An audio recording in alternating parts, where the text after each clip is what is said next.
Nyala tu, nyala tu. Oh nyala kau tu. Semua dah kilo le. Nyala tu aja cuma ni mua.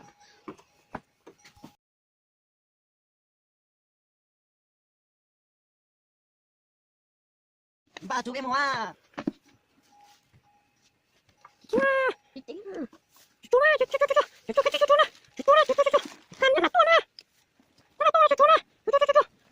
Gạt khơi phó bên một kia. À.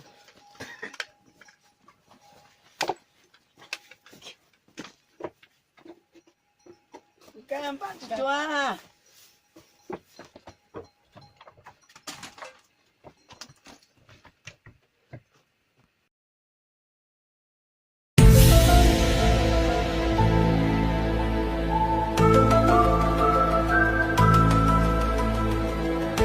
Ba mùng tao.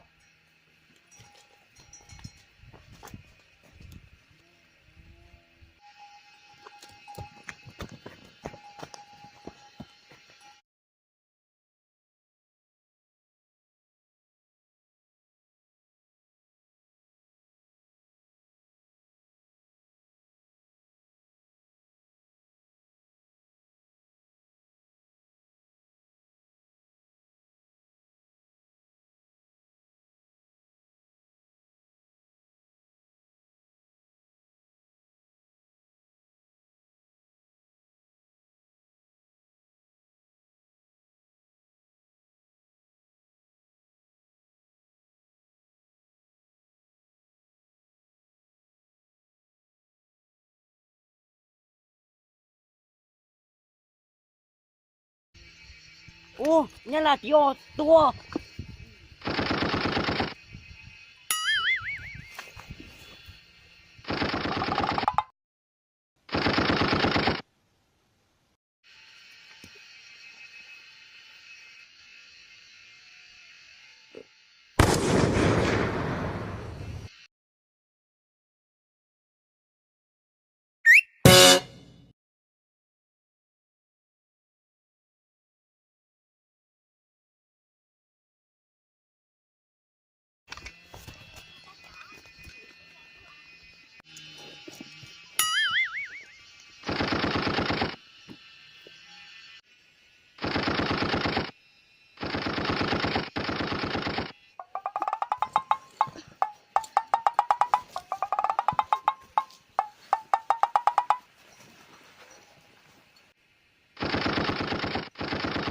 Chủ nhân là kiểu chó.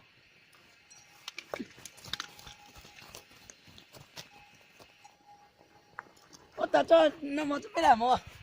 Ta chỉ có nó mò cho con lên trong lô lì. Nhá là tôi kêu cho chó. Là cũng chép lá thiên nó cũng nó à. Rõ à.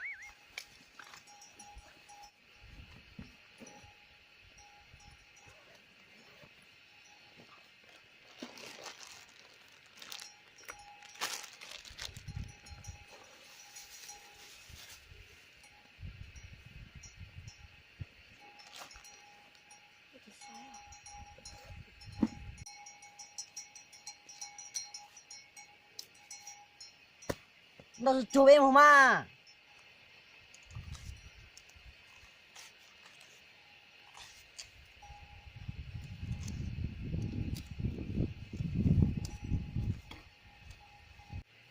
Nó chụp một chỗ nhá làm à?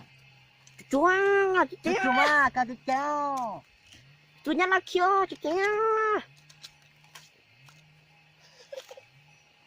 Chú nó chú nè.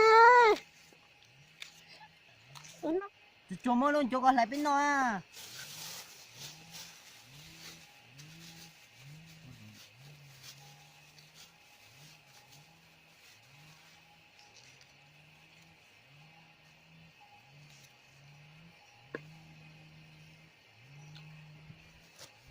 Chú khác cười rồi. Nó chú mơ à?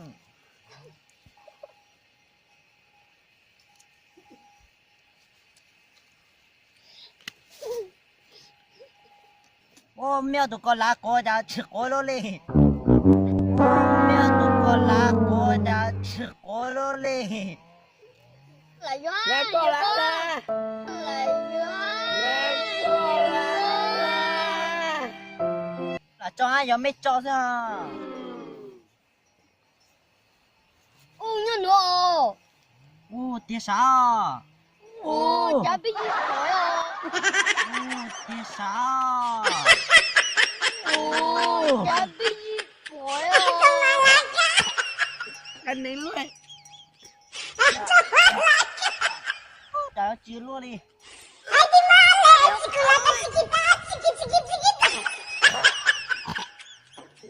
Anh nín luôn.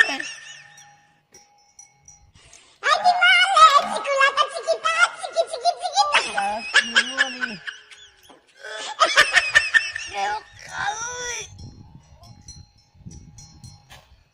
Chú cho chào nhá là. Mati lu kota. Cu. Ôi chính mà. Cho mà. Đây ông trở luôn đi.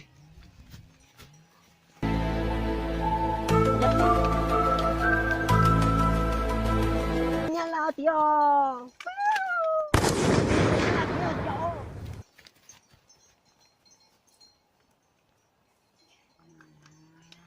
Tôi biết chắc không đâu. Bên nó một chó cho một nha. Ta có dùng cháu nhà là tí nhà mà. Yo. Ta kia xin tiêu.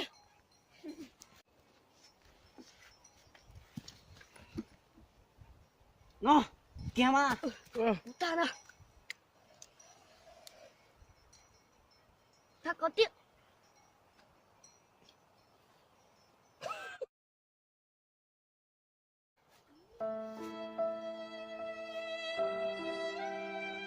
Cần giàu cơm bơ. Yo.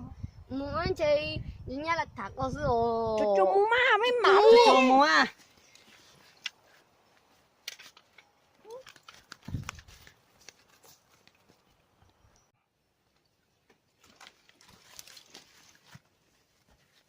Ô, nhà là tí chế tí sao?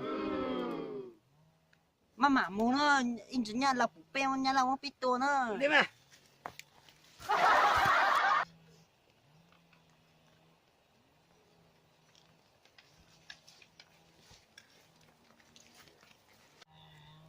Mà anh chữ nhà là bụng beo nhà là không biếtตัว. Đi mà.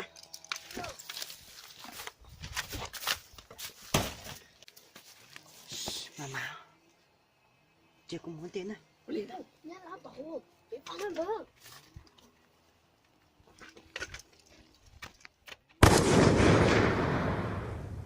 Ô, ai giờ mèo bé mù cùng một tao mù bé xin chỉ tao nữa. Lên mà.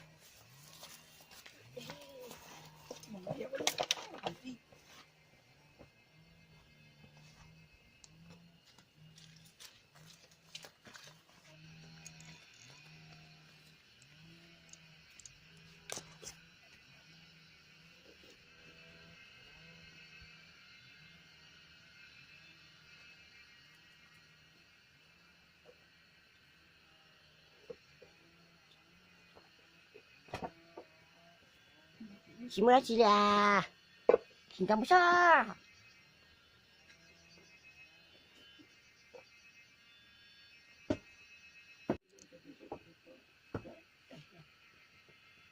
Dah.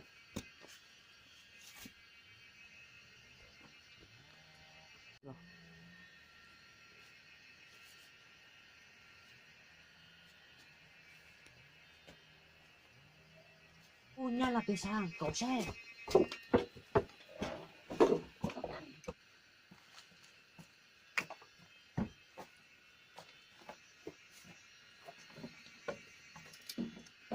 Nhông, ôi trời ơi, mẹ tụi chim bò sư. Có đi vâng. Đi tay rồi. Ôi, dòng lý nhân là cái tàu một biết chó. Mua. Có sao?